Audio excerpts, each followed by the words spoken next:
Be sure to follow us on Instagram at CriminalAFPod or click on the link in the episode description. In 2007, two men committed a home invasion in the quaint town of Cheshire, Connecticut. At first look, this appeared to be a random robbery that escalated into the murder of 3 people. But was this crime meticulously planned out with a more sinister intent? Find out in the Cheshire Murders. I'm Dave Jari. I'm Garrett Quarter. And this is Criminal as Fuck.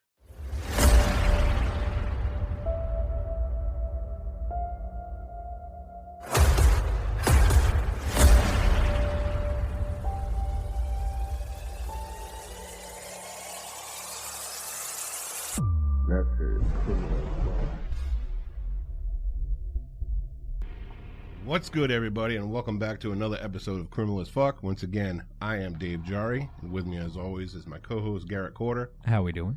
We have a couple of criminals on our Patreon this week. I don't know if we trying to think of a name for the fans. I don't know if criminals would work. I like it, but we'll brainstorm. All right. Shout out to Christine Rivera and Beth Davis. Thank you very much. Christine was a serial holic on Patreon back in the day, so thank you, Christine and Beth, for your support. It's very much appreciated. So go check out Criminal AF on Patreon. There's 4 tiers, and you can donate as little as $2 a month to help the podcast. That's patreon.com/criminalaf. And please go follow our socials. Instagram, it's at CriminalAFPod. On Twitter, it's at CriminalAF. TikTok, it's at Criminal_AF. And if you're watching us at CriminalAF on YouTube, be sure to like, subscribe, and drop a comment so you know when our next videos drop. And for merch, you can go to criminalafpod.com and click on shop. Tons of great merch to rep Criminal as Fuck and show your support. Oh, go get you some merch. Yes, sir. It's good, too. It looks real nice. If you love what we're doing here, leave a review on Apple Podcasts, Spotify, or wherever you listen to podcasts. Your positive reviews will help bring awareness to the podcast and boost us in the rankings. And to leave us a voice message, go to the Anchor app or click on the link in the episode description. Any questions we received will be played and answered in our next episode. We actually received a message this week from our listener, Paul Breer, and we'll share it now. Hey guys, really love the show. I think you are doing an awesome job. I look forward to watching more of them. The one that I watched, I'm just curious. You know, maybe you could take the stance of looking at it from the victim's parents' viewpoint. Had they not locked that door? All right, so the message actually cut off a little bit, but what I think you're asking is, with Leslie Mahaffey, her parents, like, why would they lock the door? You would never hear about that nowadays. No. You know, in 2022. No shot. You know what I mean? No, locking the door on their teenager. But if you're thinking about back in, like, the 80s and 90s, like, that was a very different time back then. You know, tough love was pretty common back in the day. Yeah. You know what I mean? So, I mean, if I was 14, 15, 16 years old, my parents said, hey, if you're not back by 10 o'clock, I'm locking the door. Yeah, you can sleep outside. They're going to fucking lock the door. You know what I mean? You make plans to go somewhere else. So I can understand Leslie's parents, you know, having that sort of, you know, tough love, because Leslie, yeah, at the time, she was, you know, pushing back on authority. Yep. She was trying to find her way, you know, do her own thing. So I totally get where her parents were coming from. Now, nowadays, Child Protective Services would be at their door within right. So, but 5 I mean, minutes. Her parents, to this day, I don't know if they're still around or whatever, but I can tell you that if they're here today, they are regretting that decision. Oh, from the moment it happened. You know what I mean? So, but well, anyways, thank you for your message, Paul. I hope that we were able to answer it for you. I appreciate it too. Thank you for. I love this stuff. Yeah, it's great. I love hearing from everybody. Okay, well, since today's episode is very dark, very tragic, and it, you know, it has a special place in both of our hearts. Mm-hmm.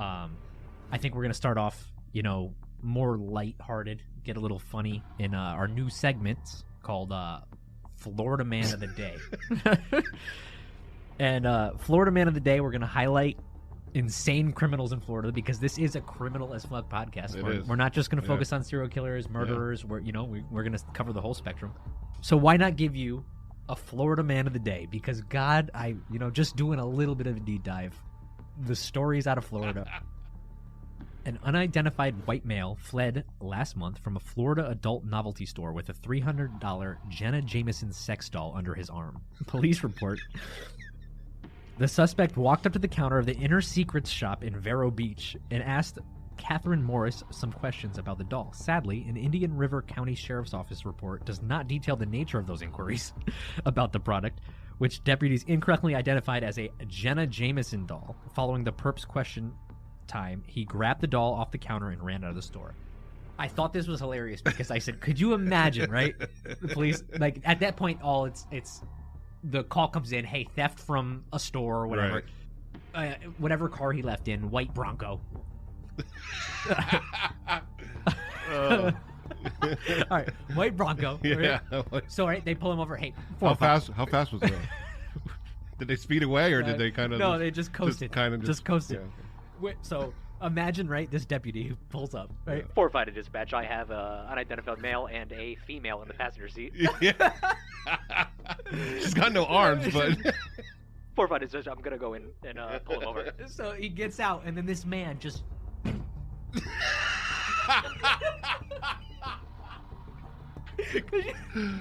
just sprints down the highway with a Jenna Jameson sex doll. I thought it was hilarious. Oh my god. He was never caught, by the way. Never caught. Nope. No. So him and Jenna live happily ever after. Oh my god. I can just see the guy running down the road. 4-5 to dispatch. White male and a female passenger. All right. Feet don't fail me now. Hilarious. All right. I'd like to touch on a story real quick that has been coming across my timeline. And this one will either piss you off, make you want to vomit, or both. So I just have to warn you, if the ingestion of body fluids makes you queasy or uncomfortable, you might want to mute now. Yeah, either mute or skip ahead for a couple minutes. So anyway, there's this lady, Cynthia Perkins. She was a former school teacher in Louisiana, and her husband Dennis is a former special operations lieutenant with the Livingston Parish Sheriff's Office. And the reason I say that they're both formers is because they were arrested back in 2019 for a slew of sex crimes. Cynthia was charged with like 70 of those crimes, and her husband was charged with 150. And wait, 150? 150 charges.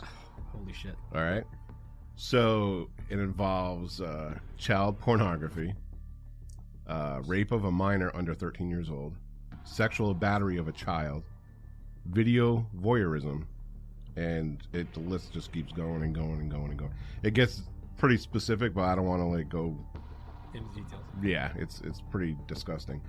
But what makes this case go from horrible to unimaginable is the charge for conspiracy of mingling a harmful substance.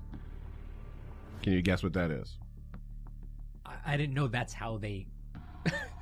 So in a court of law, that's how they explain somebody ingesting bodily fluids. What is the charge?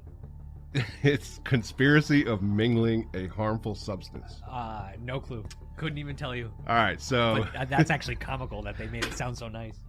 So during the investigation, they found videos on Cynthia's phone of Dennis ejaculating onto pastries and into energy drinks.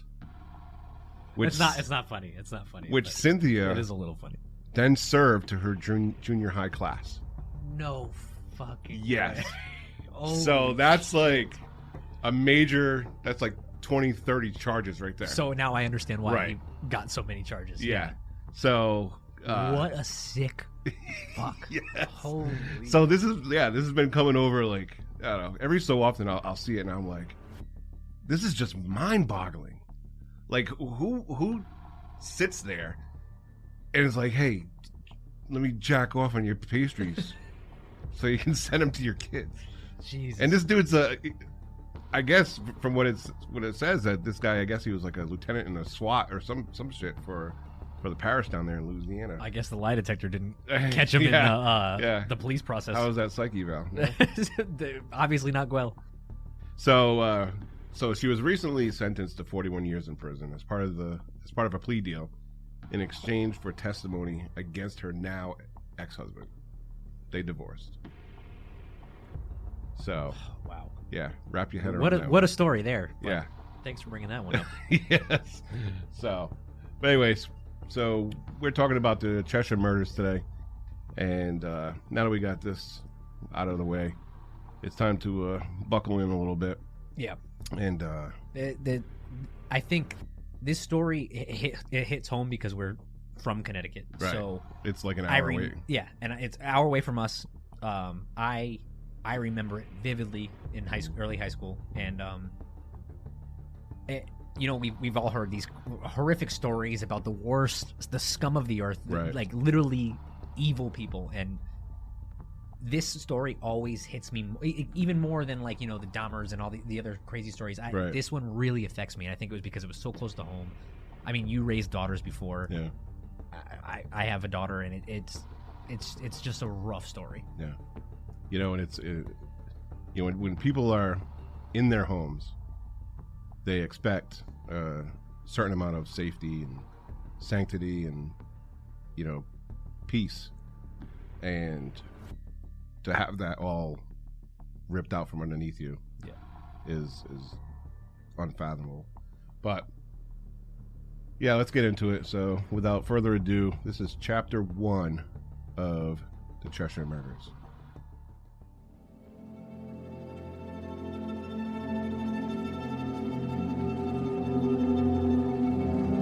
This episode of Criminal as Fuck contains descriptions of disturbing, graphic violence, which may be offensive to some people.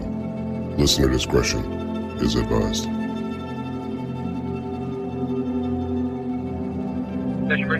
My name is Mary Lyons. I'm the banking center manager.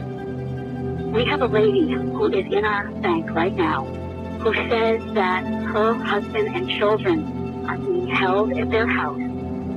The people are in a car outside the bank. She's getting $15,000 to bring out to them that if the police are told, they will kill the children and the husband. Her name is Jennifer Petit, P-E-T-I-T. Okay, she's still in the bank? Yes, she is. She said they drove her here. I'm trying to look and see where she's gone. She went outside, but I don't... Oh, wait, I see her walking now. She is petrified.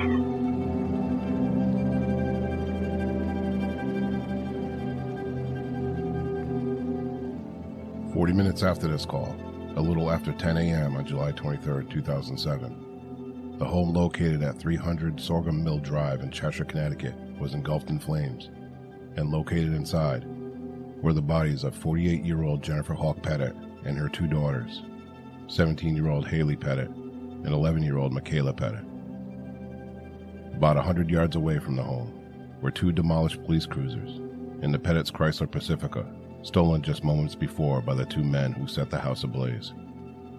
Jennifer's husband, William, had escaped from the basement where he was restrained at 9:50 a.m., feet tied together with an enormous gash on his head.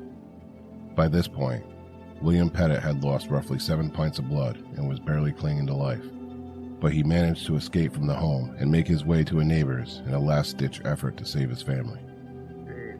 The Petit's neighbor and family friend didn't recognize the man who approached and called out his name, bludgeoned beyond recognition. Just as the neighbor called 911, a police officer rushed in and yelled at the two men to get to cover. An ambulance was dispatched to William, not yet knowing the fate of his wife and daughters. He will not know for some time, as he was in and out of consciousness. The day before this tragedy, Sunday, July 22nd, began as any other Sunday. The family attended church in the morning, and in the afternoon, William went to play golf with his father as Jennifer, Haley, and Michaela stayed home to tend to their garden.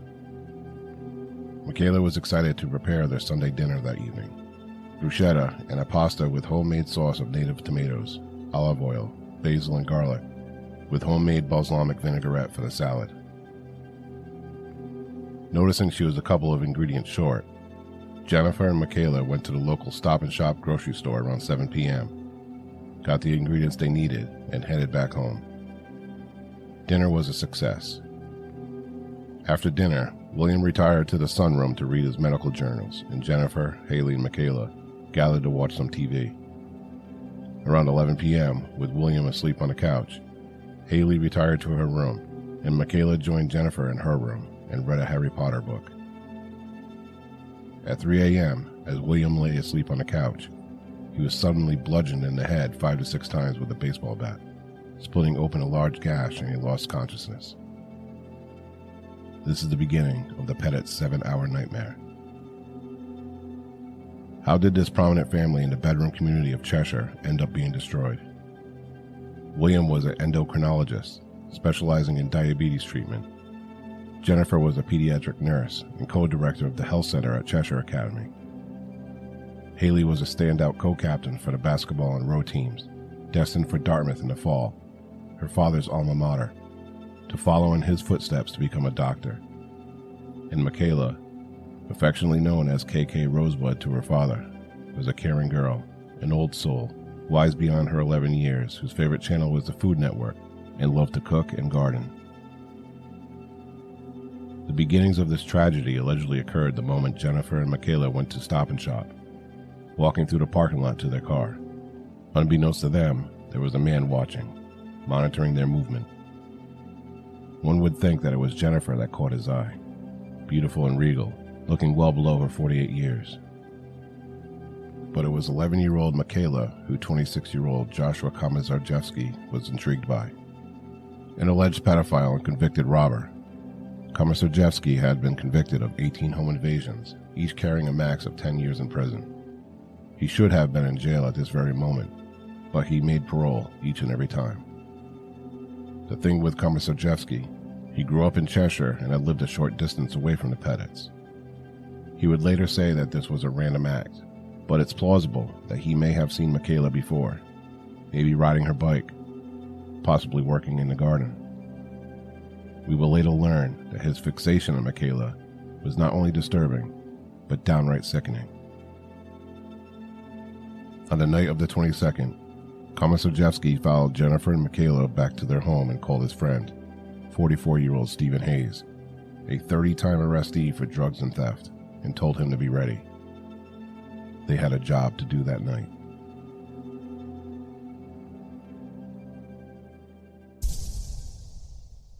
You know, the absolute picture-perfect family. Father was a doctor, mother was a nurse, 2 beautiful daughters, both outstanding students involved with sports, the church, the community, philanthropy. White picket fence was a thing, it would be the Petit family. 100%. Absolutely. You know, they'll go on to say, you know, both Komisarjevsky and Hayes, you know, like, oh, this is totally random, you know, yada, yada, yada. I think it goes a little bit deeper than that. Now, both of those guys were known for their robberies and whatnot. And all of their charges, none of them were violent crimes. You know what I mean? Yeah. So, why did this one escalate so much? It went from 0 to 100, like, real quick. You know, Komisarjevsky, you know, he would walk into houses and it never stopped him before, you know, whether there were people there or not. No. He just went in. So what? I feel like well, I mean, later on we'll get into that later. I feel like he enjoyed the fact that people were in the house, though. Right. It made it interesting. He got too good at burglaries to the point where he was wearing night vision goggles and all this other stuff. Like, yeah, like he got off on that. Yeah. Right. Loved it. So why this family on this night did he walk into the house and physically harm William Petit? At 26 years old, right? 18 home invasions. Not at that point, not one of them was violent. Those are like charged conviction, you know, whatever. 18 home invasions. Could be more. That we don't know of. Right. But none of them turned violent. Yeah. It was this specific one. So it raises a question. Why did this one, in particular, start off right off the bat as violent? Yep. And the only thing I can think of is that you take the father out. now who's left? You just got the mom and the two daughters. Mom and the two daughters, right? Yes. So I believe that this particular crime was a crime driven by perversion. Without a doubt. You know, rather than, I believe the same thing. let's go hit this house, you know, we'll get a friggin' $100 and then call it a night.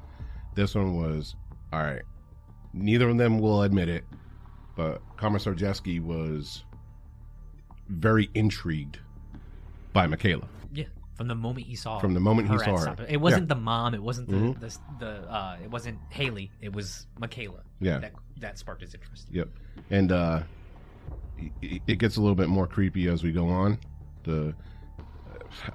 I don't know, lack of a better word, connection that he has with Michaela. No, I understand what you're saying. So yeah, let's keep going. All right, chapter 2.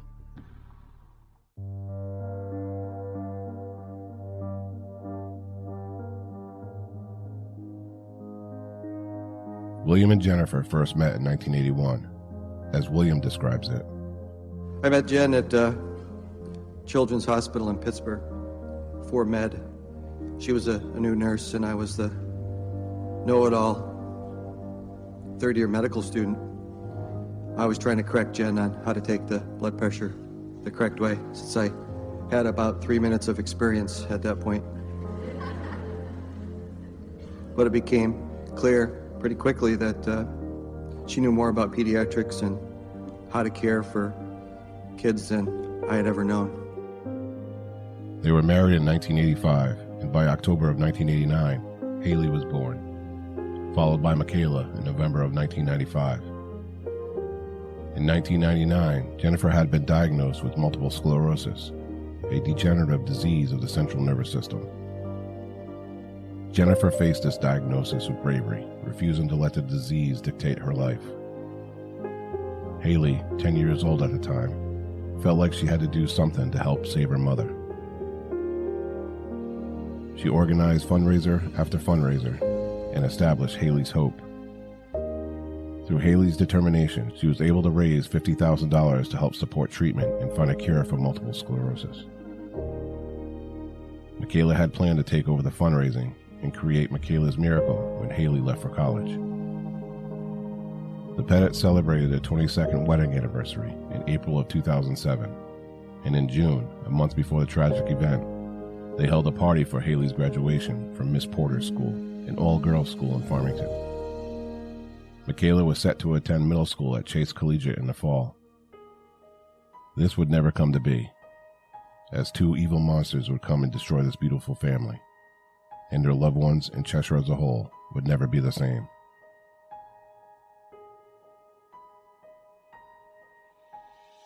Joshua Komisarjevsky was adopted at birth to a family of prominence.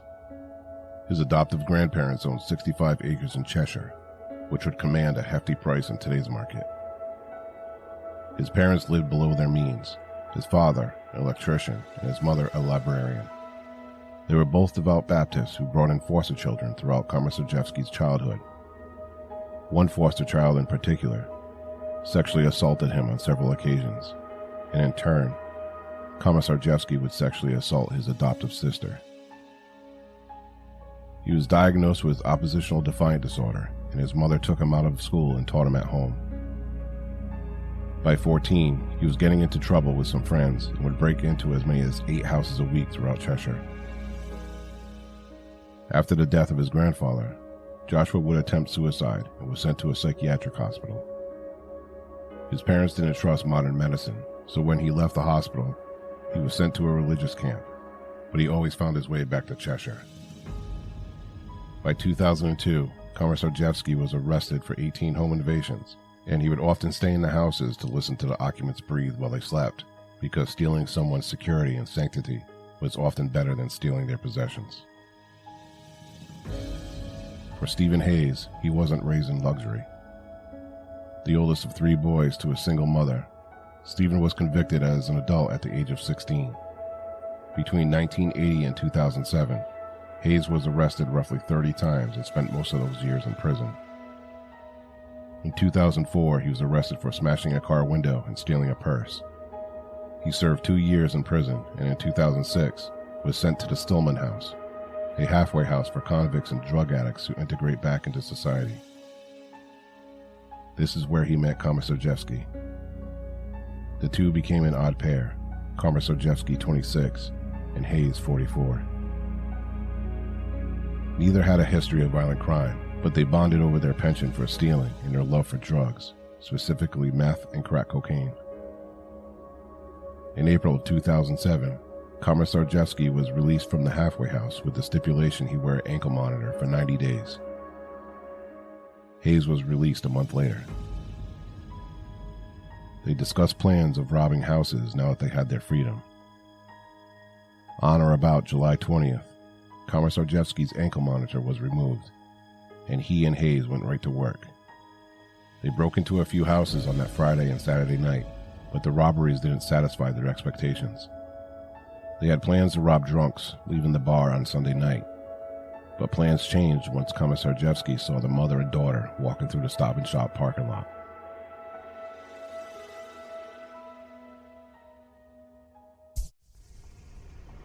So there's one thing about the Petits. William and Jennifer raised absolute amazing children. Without a doubt.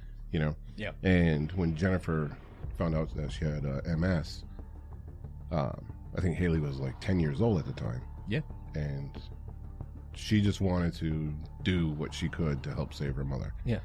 You know, so sweet sentiment. Yeah, so she went out and did all these fundraisers. She started the Haley's Hope for the MS walk. You know, she had a little team. I mean, it's just amazing that a 10-year-old and going into her preteens and whatnot could raise $50,000. Yeah, you know it's I mean? not like $4,000 for right. the Heart Association. Yeah, she's $50,000 for MS. Yeah, which is an amazing feat that she was solely responsible for. Yeah, you know, that's just and her the kids at her school didn't even know about this. Right, she didn't brag. She didn't talk about it. She was very like private with this whole thing too. Right, it was all out of love. It wasn't for anything else. Right. So we get to finally hear more about Joshua and Stephen. Yeah. Or Komisarjevsky. Fuck his name. All right. So we get to know about Stephen Hayes and Komisarjevsky, Joshua. Yeah. He probably gets it right, and then he says Joshua. Yeah. So we get to deep dive more on Stephen Hayes and Komisarjevsky. Two broken individuals. They meet at a halfway house, and both of them instantly click. They actually called Stephen Hayes Mr. NA. Oh, really? Yeah, because he was he's been in NA treatment for so long that he knew the book back and forth. Yeah, when you smoke crack for 30 years, you might not have... Yeah, I mean, you don't even need to finish all the steps. You just, you can just read the book at that point. Yeah. Like, I can name you every stat of the Philadelphia Eagles, but that doesn't make me a football player. You know what I mean? Yeah. Also, rough childhood for Komisarjevsky. Would molest his adopted sister, breaking in houses at 14. Just an all-around bad person at this point in his life. But yeah, if you talk to like any of his like drug counselors or parole officers or whatever, they're all saying, "Oh, he's a great guy." Yeah. Oh, he was a master manipulator. Yeah. At the end of the day, very well spoken, very could write very well. Where Stephen Hayes, two younger brothers, was the oldest of them. Single mom, poor family. He it seemed like he just started robbing to rob. Yeah. Where I think Komisarjevsky was he got off on committing crimes and seeing if he could get away with it. Yeah, he did it more of like a satisfaction, like a pleasure. Yeah. Whereas Hayes is necessity. Yeah, a need to live. Yeah. For him, and to it speaks a lot about Komisarjevsky too, standing over people while they were sleeping in his bed after. The man was so good at breaking in that he didn't just steal stuff and leave. He would hang around, and violate your security. You know who else used to do that? Who? Richard Ramirez. He would hang around? Yeah. After? Night Stalker. correct? Mhm. Yep. Yep. That's how he started off, breaking into people's houses. Yeah, before the killings. Right. Yep. He would do it during the daytime, at nighttime. People were home. Just because he could. Just because he could. Just Yeah. walk in.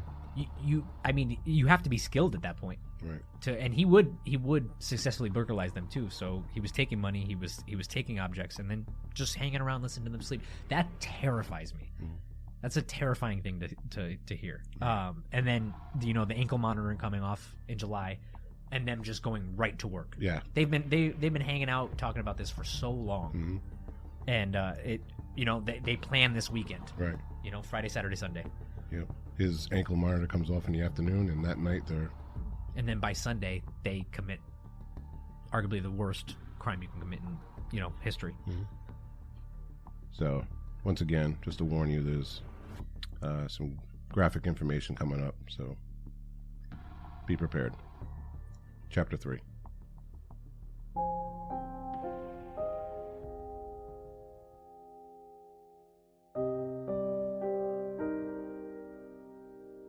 After Commissar Jeffsky spoke to Hayes about the change in plans, Joshua went home to care for his daughter. Hayes would text repeatedly about the when and the what. A portion of the text messages went as follows. Hayes, I'm chopping at the bit to get started. Need a margarita soon. We still on? Commissar Jeffsky, yes. Hayes, soon? Commissar Jeffsky, I'm putting the kid to bed. Hold your horses. Hayes, dude, the horses want to get loose. They met later in the evening back at the Stop and Shop in Cheshire, where Commissar Jeffsky saw Jennifer and Michaela earlier that evening. They went to the Sports Rock USA in Bristol for a few beers, and then went to Walmart to buy an airsoft gun and some zip ties.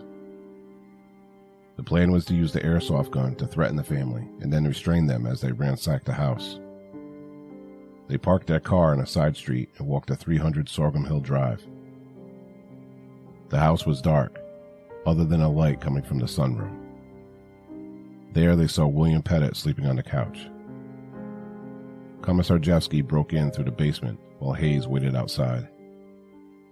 Within a few minutes at 3 a.m., Hayes saw Commissar Jeffsky beating William in the head with a bat that he found in the basement.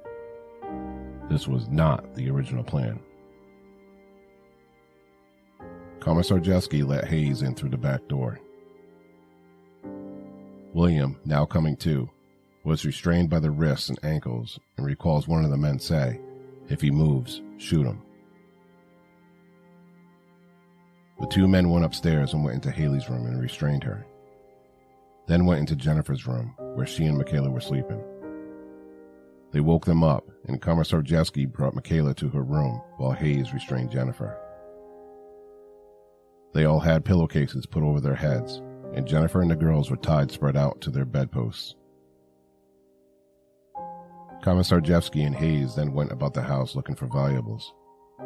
With no luck finding anything, they looked through Jennifer's purse and found a bank book that showed $40,000 in the bank. They decided that they would wait until the bank opened in the morning and would have Jennifer withdraw $15,000. They moved William to the basement and tied him to a post. It was quickly becoming evident that Commissar Jeffsky had other things on his mind.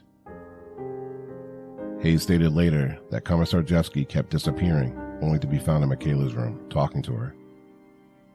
He also noticed that the gloves he was wearing had torn and became fearful that he was leaving his fingerprints everywhere, suggesting to Commissar Jeffsky that they should burn the house down when they left to eliminate any evidence. Hayes found some bottles in the basement and went to the gas station to fill the bottles with gas. On his way back to the house, he got lost and tried calling Commissar Jeffsky for directions, but he didn't answer. When he finally returned, he once again found Commissar Jeffsky in Michaela's room. Around 8:30 a.m., they removed the restraints from Jennifer and told her that they wanted the money from the bank, and if she did as they asked, they would leave without hurting anyone. At 9 a.m., Hayes and Jennifer left for the bank. Inside the bank, Jennifer explained that her family was being held captive and she needed $15,000 withdrawn from her account, but she didn't have her bank book or her identification. The manager of the bank was able to free up $11,000, seeing the distress Jennifer was in. As she was leaving, the manager called the police. There was an officer in the vicinity of the Petit's home when the call came in, and he proceeded to the house, but was called off. He witnessed Hayes and Jennifer returning to the house. Police set up a perimeter out of sight of the house and waited further instruction. Inside, Jennifer was restrained again, and Commissar Jeffsky told Hayes that there was a problem. While Jennifer and Hayes were gone, Commissar Jeffsky had performed oral sex on Michaela and then sodomized her.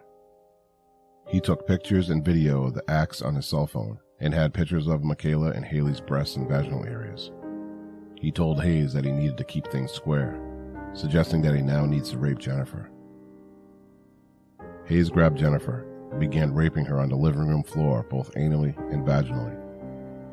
William, who was in and out of consciousness throughout the ordeal, heard the assault on Jennifer and screamed from the basement, to which Commissar Jeffsky replied, "Don't worry, it'll all be over in a couple minutes." William, who by now lost about 7 pints of blood, felt a sudden jolt of adrenaline and broke free from the post. He contemplated going up the stairs, but remembered that they had a gun and felt if he went up there, they would shoot everyone. He instead exited out the basement, with his feet still restrained, and struggled his way to the neighbors to get help. Commissar Jeffsky saw William escaping and told Hayes. Hayes became enraged and strangled Jennifer to death. It is believed that Hayes continued to rape Jennifer's body post-mortem. The men then grabbed the bottles of gasoline and started spreading it around the house and on Jennifer's body. Both men blamed the other for pouring the gas in the girls' bedrooms and on the girls themselves, as well as who lit the match to ignite it. Commissar Jeffsky and Hayes exited the house and jumped into the Petit's Chrysler Pacifica, with Commissar Jeffsky driving. They backed down the driveway as an unmarked police car blocked its path. The men plowed through the car, put it in drive, and sped down the road for about 100 yards. 2 police cars blocked the road, and they drove directly into them, disabling the Pacifica. Both Commissar Jeffsky and Hayes were arrested on the spot. With the house engulfed in flames, it would be some time before authorities would see the carnage inside. Jennifer was burned so bad she had to be identified by dental records. Haley had broken her restraints, but was found at the top of the stairs with 3rd and 4th degree burns on her legs. Michaela was found in her room, her hands still bound to the bedposts and her lower body hanging off of the bed. Haley and Michaela had died from smoke inhalation, and the medical examiner couldn't verify if their burns were from before or after their death. William was transported to the hospital with severe head trauma and loss of blood, barely clinging to life. He spent 4 days in the hospital and was released. Going back to what I said is, like, this story really affects me different than a lot of the criminal stories that I've heard. Tragic, and I couldn't imagine what that entire family is going through that situation. William Jarris, which is Josh's previous defensive attorney on all his other 18 home evasions before that, said he was a genius with a photographic memory and could count every burglary he had. He knew every denomination of money that he took. And he would break into state troopers' houses, and he would also do, he would listen to state troopers because he could. That takes a lot of balls. And that defensive attorney told a judge that this man needs to be watched. And the fact that he slipped through the cracks so many times on parole, it's just sad. We have the perfect system, but it's flawed in the same way. Yeah, and like going back to the other chapter is Commissar Jeffsky shouldn't even have been out on parole. No. Because there was a breakdown in communication between the Department of Corrections and the parole board. There was recommendations that this man doesn't belong anywhere on the streets. Yep. He needs to be either in prison or in a psychiatric hospital. Yeah. You know what I mean? And these are the actual parole officers telling, the court this, and it failed. The thing that really, I can't get over is the timeline of the police, interaction is at 9:21. The initial call from 911 comes in from the bank, and the 911 caller, the 911 operator put the banker on hold. I know that Jennifer said that they were being nice, but still at that point, that's a big call to come in. That's not your everyday call that you're getting. And the call got dropped. How many times? At one point. Just once? I think it got dropped once. Yep. So they actually had to call back. So 9:21, that call comes in. At 9:56 a.m., the two suspects seen entering Chrysler Pacifica. So they were already on their way out at that point. So for 35 minutes, the police were already, for 30 of those minutes, the police were already on scene, setting up their perimeter. Right. Nobody decided to go in, not knock on the door. And I get there's protocol procedure and all that stuff, but I can see it two ways. It's I can see it from the family's aspect is if you would have done something sooner, we'd still have our family. Correct. On the other side of it, up to that point, other than the assault on William, the violence hasn't escalated. You know what I mean? And like you said, the caller, the 911 caller said that Jennifer said they were being nice. They just want the money and they'll leave. So I can see that aspect of it for the police where they're just like, you know what? At this point, nothing's really drastic happening. This is a hostage, quote unquote, situation. Let's just set up a perimeter, assess the situation. Now, in that 30 minutes, it went from 0 to 100. Yeah, it's kind of crazy that all that happened. I mean, the raping of Jennifer, the strangulation of Jennifer, and when they poured gas and lit the fire, all within that 30 minutes. So, you can see some desperation with them there, but it just sucks that they were right outside and nothing came in. And the fire, the burning of the house was premeditated, obviously, because Hayes went and bought the gasoline. Yeah, he went in the garage, picked the gasoline tanks before he went to the bank with Jennifer. Yep. Mr. Petit too. It's put up a hell of a fight for being bludgeoned in the head with a baseball bat. Yeah. I feel so bad for him because coming as a father, you feel like you could do more or these little things in different situations and stuff like that. And I know he probably feels guilty for going out the back and running to the neighbors and not going. He said it in an interview that he, maybe if I could have went up the upstairs instead of going out the bulkhead, that I could have did something. He was completely incoherent at that point. Right. And it took him everything he had just to get to the nearest house. If he made it upstairs, he would have been killed. Yeah, without a doubt. He wasn't going to be able to take on two, individuals in the state that he was. Especially at that stage on their escalation of the violence, he would have been killed. And I could see his thinking at that point is if I go upstairs, I'm dying. I'll be dead. Yeah. If I can get out this back, get to my neighbor, call the police, get them here and save my family. I can totally. And hearing what was going on upstairs with your wife, and not climbing up those stairs instead of going that took. You could say that took way more guts than anything, because he knew he couldn't save her if he would have. And it's a horrible situation. So I mentioned before how Commissar Jeffsky's interest in Michaela would escalate. After when they first broke in, they took care of William, and they go upstairs instantly. And I believe Hayes says this, that they divvied up responsibility. Yep. Yeah, Joshua clearly he was like, "I'll take the 11-year-old. I'll take care. Yep. I'll take without Michaela." a doubt. Yeah. Yep. So right off the bat, boom, and that's why I'm saying this is a crime of perversion rather than the typical let's go get a home invasion that he's doing. Yeah. Let's get some money and some friggin' jewelry and get the hell out of here. Yep. You know what I mean? They played that card well though. In their upcoming trials. Yeah, but because he had actually said, Commissar Jeffsky has said in his confession, in his interrogation, that, you know, when he saw the house, quote unquote, when he saw Michaela, he envisioned himself living there. Yep. Like being there.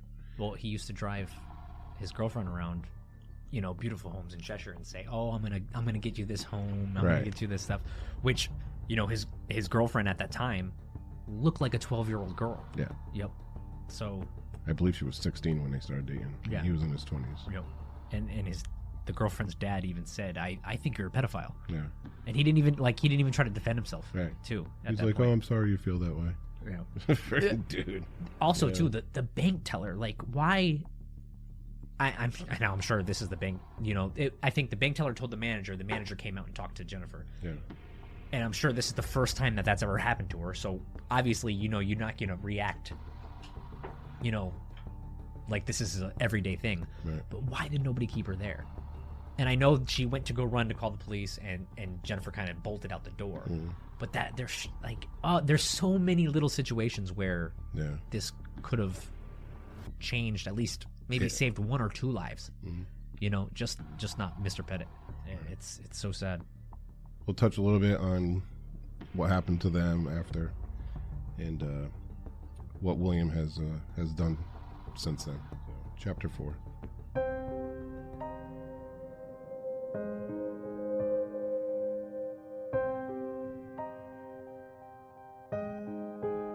After their arrest, both men confessed to the crimes, but pointed the finger at the other for being the mastermind. They were both charged and convicted for the rapes and murders of Jennifer, Hayley, and Michaela Petit. Hayes was the only one who was convicted of arson, because he was the one caught on surveillance camera purchasing the gasoline. They were sentenced to death for these horrendous crimes, but this sentence was later commuted to life in prison after Connecticut abolished the death penalty.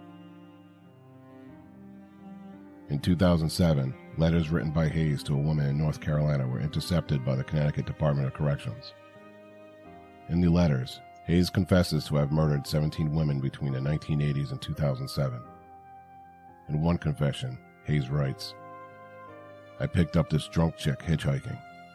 And he goes on to say he kept her tied to his bed for an entire weekend. "I got most of it on tape, 16 hours and 2 CDs. By far the best snuff film ever created." There were also claims in these letters that all of his victims were in the age range of 14 to 25, and he got pleasure from their pain and emotional abuse, and that he has trophies from all these women. He writes, "The 17 kill trophies meant the most to me. Each trophy was one of a kind, and completely specific to each victim. Turns out these trophies were sneakers, as Hayes had a foot fetish. During the initial investigation for the Cheshire murders, police searching Hayes' home found several pairs of women's sneakers. However, none of these alleged confessions were proven true. One last eerie confession in the letters may have shown who was truly responsible for the escalation from home invasion to murder, as Hayes writes, "I've searched my whole life for someone who could embrace and had the capacity for evil as I possess. I thought I finally found that in Josh. But events show that Josh, while he had the proper evil intent, lacked in most serious aspects: commitment and control." During the trials, William fought feverishly for the death penalty. He sat through every single moment of the trials, except for when the medical examiner was discussing the sexual abuse and injuries. The trial was so graphic, so intense, jury members were given grief counseling after having to sit through all of the testimony, crime scene evidence, autopsy evidence, and even the pictures and videos from Commissar Jeffsky's phone.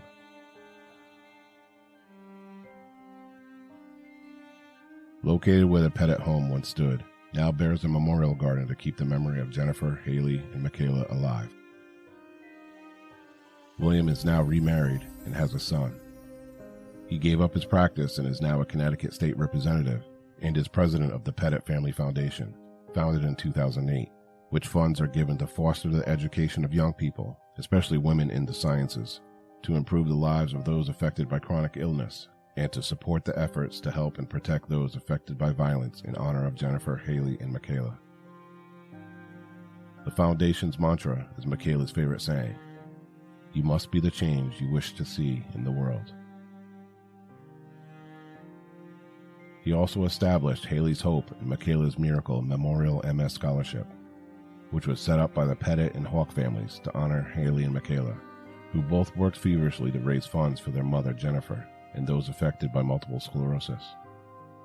It is run by a committee from the National Multiple Sclerosis Society, Connecticut chapter. If you would like to donate to the Petit Family Foundation or Hayley's Hope and Michaela's Miracle Memorial MS Scholarship, you can follow the links in the description.